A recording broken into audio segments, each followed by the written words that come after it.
Morning again. So whether we have an opportunity in genetics or complex technology, there is an opportunity of AI in display management. Because wherever I go in the world, this display will take its own time. So thank you, Yashwant, for fixing this. I'll share a few different perspectives. So because of my role, I have been working with Philips for about 20 years in the Netherlands and Singapore. So where I was one of the architects for the world's first flat TV, but that was last century. Then I was with, my last job was at Volvo Group as the director of innovation. So I have come back to consulting in the space of innovation. And I also, like I said, volunteer at IISC in the technology and engineering management. So I'll talk about it a little bit towards the end.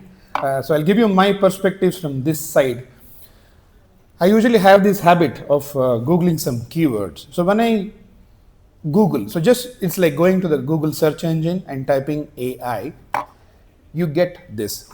Who is good in numbers in this room? What is this number? Can you say it in words? How many million, billion it is? Okay.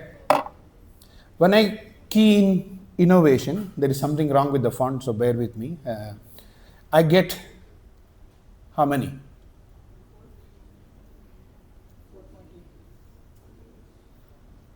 About 4 billion versus 23. When I put engineer,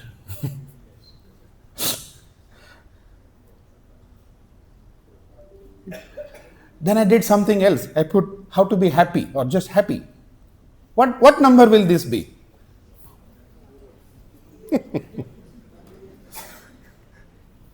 There is a story about this. The reason I put happy is not random. There is a story about it associated to John Lennon.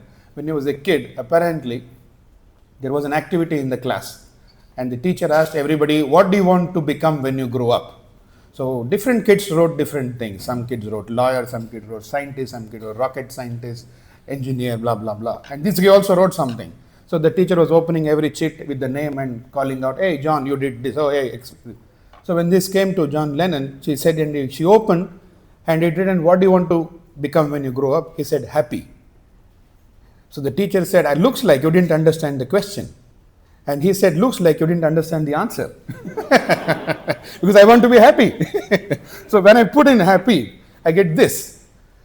Much less than AI still. So why I'm putting this is, like Professor said, this is a hype word.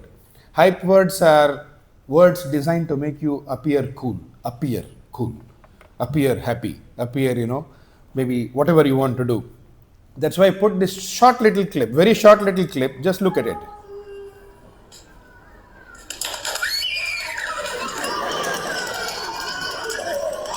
Now the second part is interesting. We all know that he was dozing off to glory, right? But what was the second part about? The second part was about how he appears that he was not dozing off. Okay? So I speak a lot with the industry folks, so my colleagues are here. So I hope they agree with me. In conversations, within 5 minutes, if you don't use LLM AI today, you are a useless person. What are you doing in life? You don't even use these words. So randomly throw in these words and then you'll be fine most of the time. Because it's about making the other person feel that you know what you're talking about. Because then there is the Dunning-Kruger effect. When you know little, you are very confident because you don't know what you don't know. So that's where the stage we are in. In that context, I wanted to make you feel that in a context of a business, let's talk about, because we don't have time to cover every aspect, I'll focus on the business aspect. Businesses are intended to make money. Ethically, of course, but then they need innovation to come up with new products, new services, etc. Now, the purpose of business is where you look at how innovation helps you come up with products and services. Okay.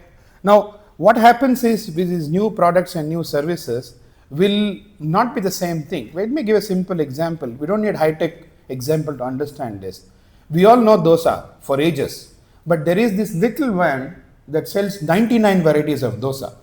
In a small van. How is it even possible? The batter is the same. So the dosa number 1 is plain dosa. Dosa number 2 is coriander dosa because it has coriander on it. Dosa number 3 is cheese dosa because it has cheese on it. 4 is cheese coriander because it has both on it. So why 99? You can have 999, right? So it's up to your imagination. But every business, thieves, politicians, everybody has to come up with innovation. That's where the concept of new comes. But new does not solve the problem.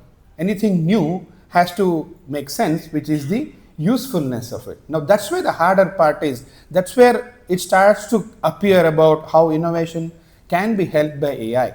Today, innovation is about how you can make an impact to a business. And I have done some research, my PhD is in this area, in the area of innovation management.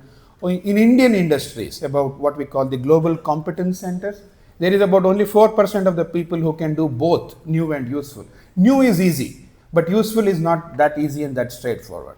Just look at some examples. Why I'm insisting this is, we are in the place of science and technology, the heart of it, right? This is the home of science, right?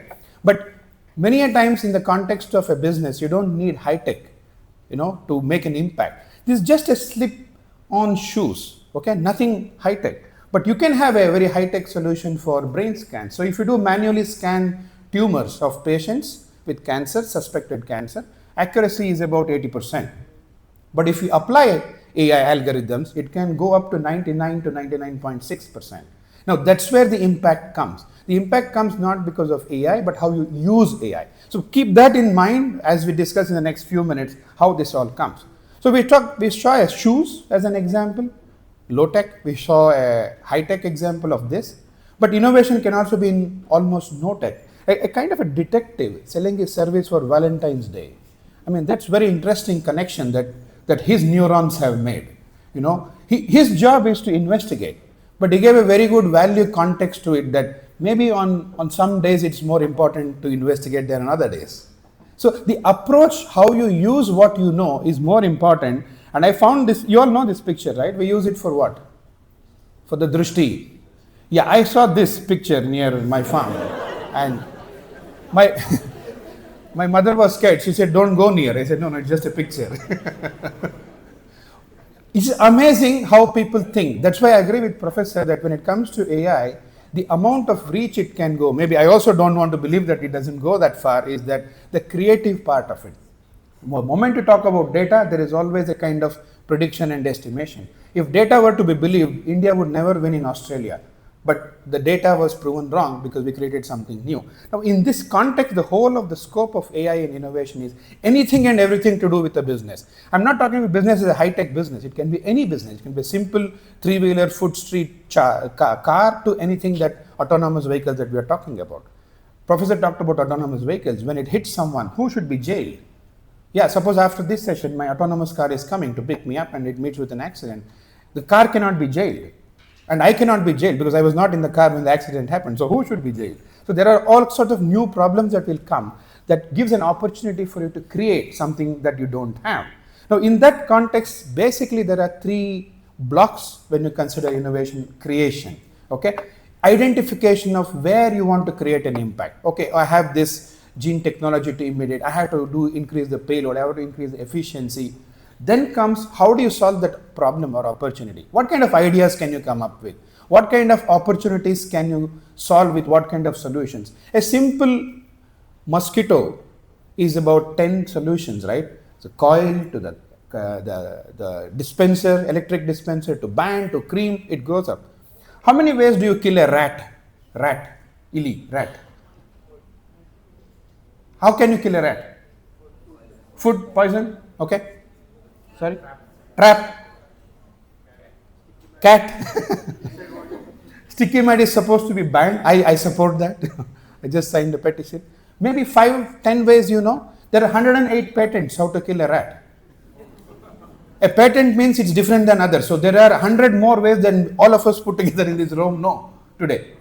So ideas are tremendous, but how can they be applied? That's where the question comes of the third piece. How do you realize the value of those ideas? So basically, this is the canvas of an innovation for the discussion today. Like I said, we'll just keep to a higher level because of the time that we have today. So how can we have an AI play in all of this? Because each of these steps have different skill sets. Okay, one is about observation, one is about being resilient, one is about ability to experiment, and so on.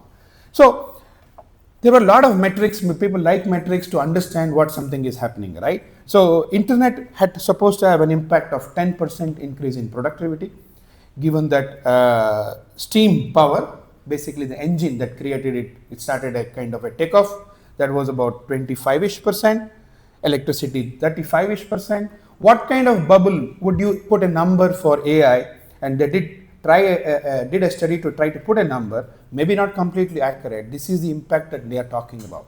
So that means every other thing that we do is going to be impacted in terms of productivity. What does this mean is that if you look at where it can impact, the highest is in analytics. Think of analytics as crunching data, getting inferences, making summaries, which is ChatGPT is pretty good at that, right? So as you go down, creativity, you can see there is a significant drop, close to 50%. And as you go down, you can see that the impact expected, the least is in empathy. Empathy is feeling others' pain which you don't have. Okay, those are the things that are very humane, that is very difficult to replace. And in innovation and in problem solving and in spotting opportunities, that come into play very significantly. Another way to look at this is in the scope of innovation itself and the speed of it. So most of the times we are looking at today when it comes to AI and innovation is how fast can we do? Because in a pharmaceutical cycle, the ability to introduce a new drug can be 7-8 years or more, give and take an average. Can we crunch that? We had that glimpses of that during COVID. How quickly can we crunch that cycle? So those kind of things can be crunched here.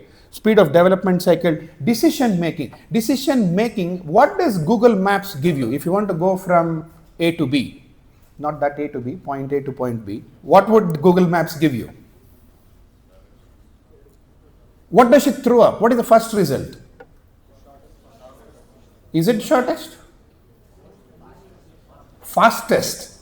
Need not be the shortest, right? So the ability to make decision in Google Maps case, you have to decide. It's up to you to decide. You can just go with what it shows, or you can choose another path because there is an alternate path. So decision making is a key function in innovation that depends on people, context, region, so many things, etc. But strangely, there are a lot of things that it can help and a lot of things that it cannot help.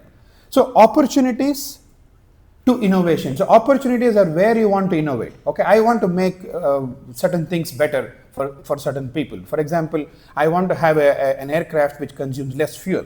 Okay, so that means I need to look at where the fuel is consumed. So when I was working with Volvo, I want to reduce the drag of a vehicle moving forward. So one of the places is around the big mirrors in a truck where it is a significant trap for air currents to form a loop and slow down and consume more fuel. So from that to solving a problem, that's where the innovation comes. There are so many solutions. Which solution works best for you? Okay. The idea of asking these contextual questions is very important. How do I count the number of people in this room? If you want to know how do I count the number of people in this room? Head count. So okay. Okay. One way. Another way. Ask them to count. Okay. What are you doing? Sitting. Count. Okay. Any other way? Like how we count squares, right? So like I know there are 7 chairs. Okay. And I know that there are So rows into, so make a grid kind of a thing. Fantastic. Registration. Yeah, there are people who have already done this. The idea is in about 30 seconds we got 4 ideas. What happens in innovation which AI will not do for you is, why should I count the number of people in the room? That is not what AI throws. That is what you have decided. If you ask the wrong question, it will give you everything about the wrong question. So in innovation, 95% of the startups fail in Bangalore was the IBM study in 2018. Why do they fail? Not because of the people. Because they build what nobody wants was the number one reason. Why do you build what nobody wants in the second category? Because you ask the wrong question. That means you have to solve the wrong problem. And that's why what you implement as a solution will not be successful because it is not wanted by anyone. We will not pay for something that you don't want. On an average in a big supermarket, there are about 42 kinds of shampoos. 2 years ago I checked. But you and me will not try every shampoo because somebody made a shampoo. We'll buy that one shampoo that we like, one toothpaste that we like, one brush that we like. So same way when it comes to implementation, these are the 3 steps where AI can help. But There is one more area where AI is already helping more is in intellectual property. I just put patents here so that you understand. Intellectual property is a big maze, especially if you take the world intellectual property as a blueprint, it becomes very complex because you can take a note of a name called WIPO. If you have not known, just go to the WIPO website. It's a World Organization for Intellectual Property.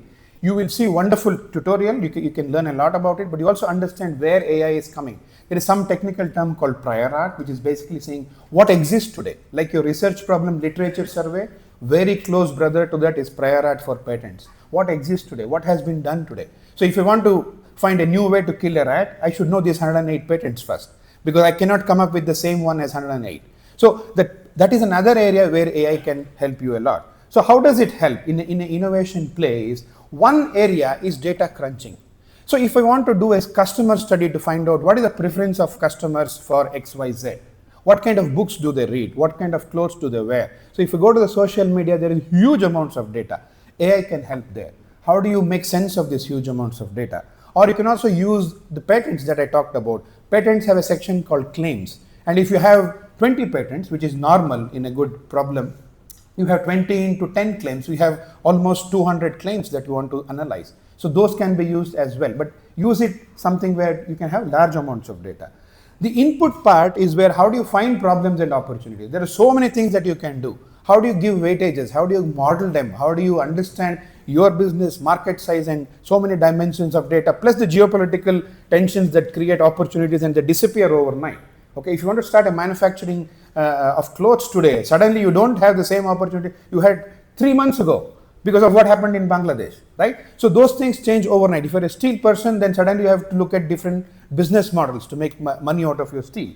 Output wise, which is going to be what I talked about, accuracy and speed. Accuracy is how quickly can you get to the final solution and how accurately can you find a solution that works, because validation of innovation. For example, if you were to come up with a helmet that keeps your head cool, where do you validate? Not in Uti. You have to go to Pondicherry, maybe you have to go to Mumbai, maybe you have to go to Kolkata. So where there is, the right environment to validate that. So there is a lot of things about speed and accuracy in innovation that will help you, and that is where AI can play a role. It cannot play a role in everything, but it can play a role of a decision support system. Until we go to the super intelligence that Professor talked about, even at a general intelligence level that we are looking at possibly, we have to understand that AI will not, or you should not let AI throw up a decision. You should let, like Google Maps, remember Google Maps, just so that you can remember what I said, is that it will throw up the best option it thinks that you want. So it's very important that you understand this variable, what you are trying to address, because decision support systems help you squeeze the timelines and develop life cycle times. But what it will not do is this. It will not go and get the cheese for you. You have to learn how to take risks. You have to learn, practice, understand, and live with how you make decisions.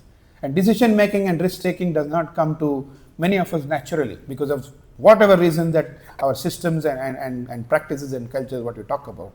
So this is what I want to talk about in the first place about innovation and AI, but also I want to talk to you about our own TEMS LLM. So it's about learning, leadership, and management. So we also have our own LLM, Professor. That's about TEMS, how we offer. So what is TEMS? It's Technology and Engineering Management Society under IEEE. Why am I connecting this? All that I talked to you about till now is actually essence of what we do in TEMS and a little bit more. How you do product management, how do you do intrapreneurship, how do you do entrepreneurship, how do you bring technology, how do you do road mapping, how do you do technical applications of critical solutions, how do you do safety critical products which are different than consumer grade products. All of these are part of TEMS. So if you look at TEMS, for those of you who are familiar with IEEE, there are a lot of societies which are vertical, like Computer Society, Photonics, etc., CAS, and so on. And TEMS is one of those few which are more horizontal, where every technology application belongs to TEMS. So today, if you look at World Economic Forum's future skill set, innovation and active learning are in the top 3. And this is exactly where it belongs. This is where you as young professionals definitely can make use of to grow your career. These hyper specializations are diffusing into more cross-functional interdisciplinary functions as well. So if you see all the product life cycles that you look at, every time you look at a career, At a young professional, when I was at your age, give and take, I did not think actually too much, but I would go back now. If I really imagine what I thought my career will be the blue line. It will keep growing just after my studies. But actually it is more the red line, because after a few years, there is this half-life of education that kicks in. Actually, it's not even few years, it's 2.5 years now.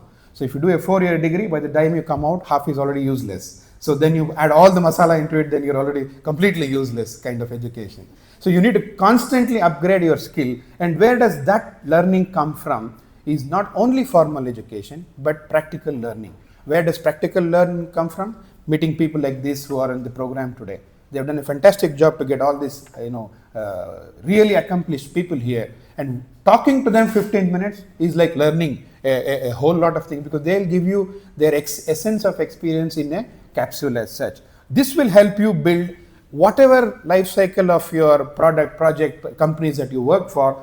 I'm not going to take all these elements, but I can only tell you that all of these are available in IEEE and TEMS. You can do conferences, you can do articles, you can do programs like this, and you can do whatever you want. So at TEMS, we want people like you, we want people like the TEMS YP guys who are doing a fantastic job, and the options are up to you. You can tell us what we need to do and we will do that. So if you have questions, I'm also around a little bit because of the time, maybe we don't have time for questions right now, but this is what I wanted to share with you. This is my email, and I will be taking over as TEMS president in January for 2 years. I'm the president-elect now. So these are my coordinates, my WhatsApp, my LinkedIn, and my email. Feel free to contact me. I will be the happiest person to work with you. Honestly speaking, I'll be benefiting more by working with YP than you. So thank you so much for listening to me.